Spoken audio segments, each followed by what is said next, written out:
So as you can see,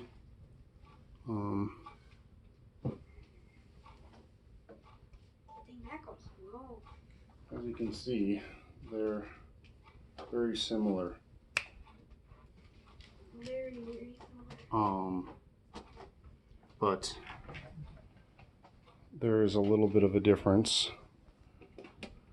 Seems like one might be a little bit longer, just by a hair. So it's going to be interesting to see if I can fit the body of the old one onto the new one. It would appear that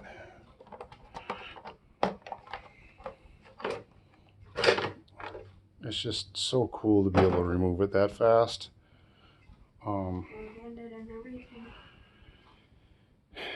That the body mounts do not require too much of a change out, so the goal would be to just take these screws out on the side here,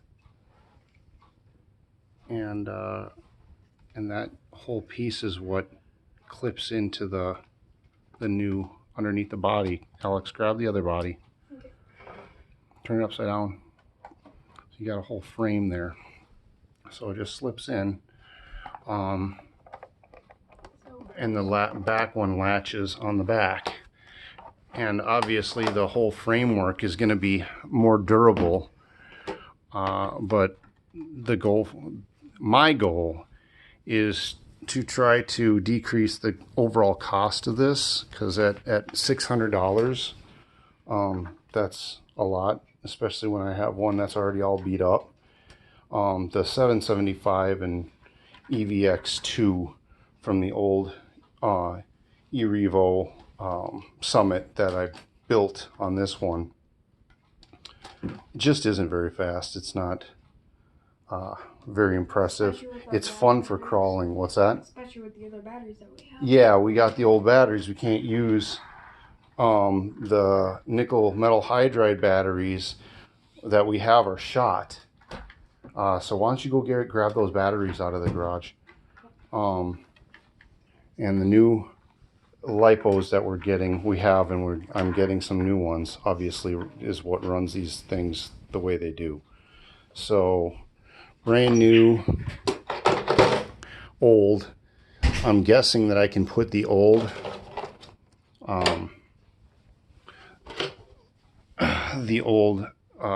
take out the old drivetrain and put it in the new one, or vice versa, take the new one and put it in the old one. Well, my understanding is that the old one, they're underneath the pans in there in the garage. The old differentials and drive shafts and everything, you can see the old drive shafts are the plastic, and the new ones have got the steel U-joints, and they do that all the way around. So that's one of the biggest upgrades to these from the old one.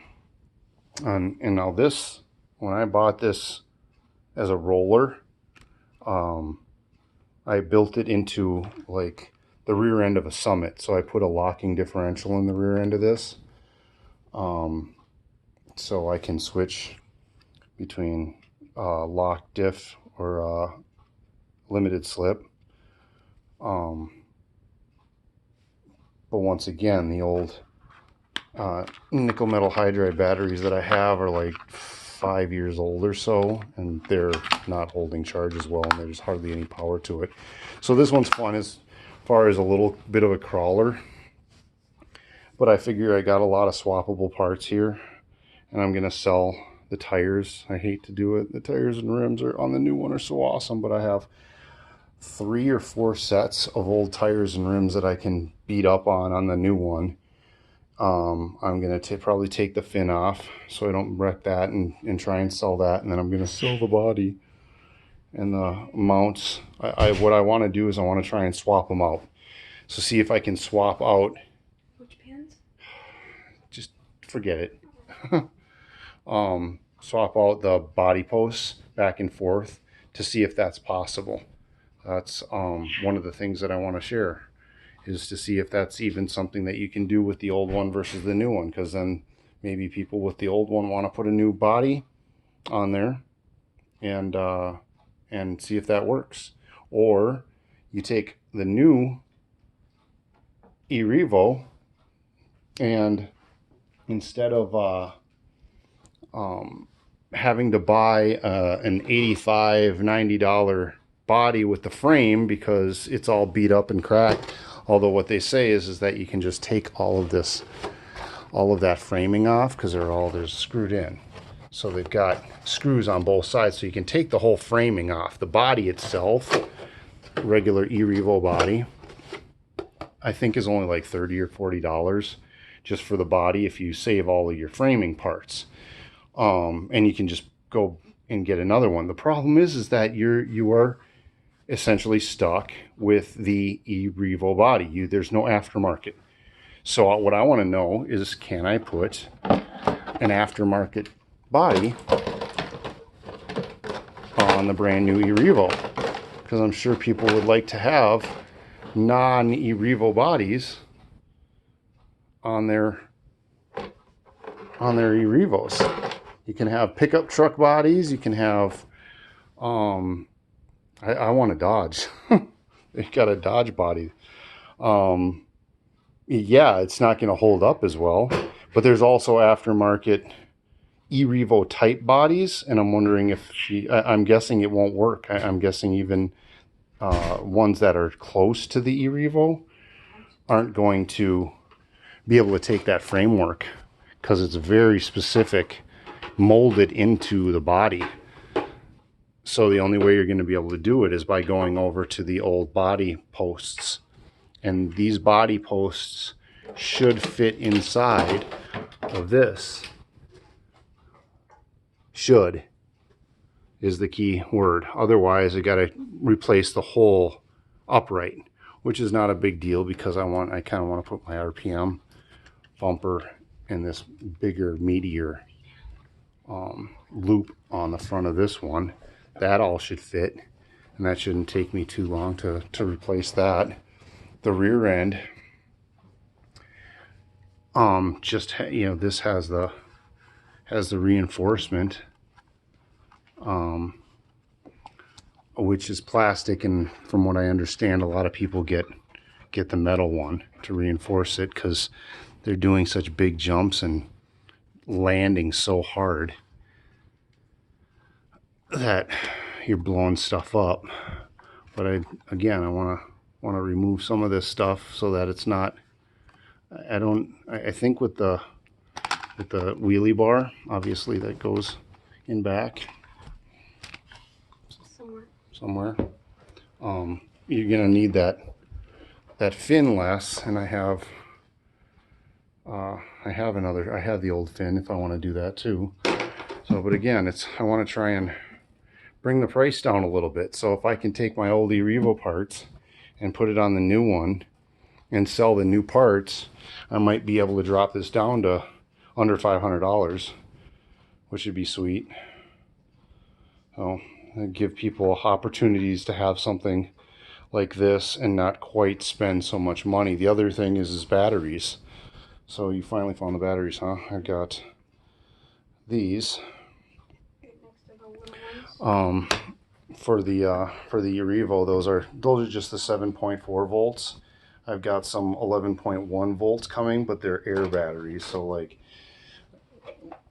Alex has been using these in the 16th scale slash, and they work really, really well. They're super fast. They last quite a while. This is the other one he has for the slash. That one works really well.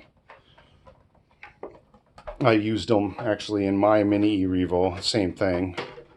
They work great.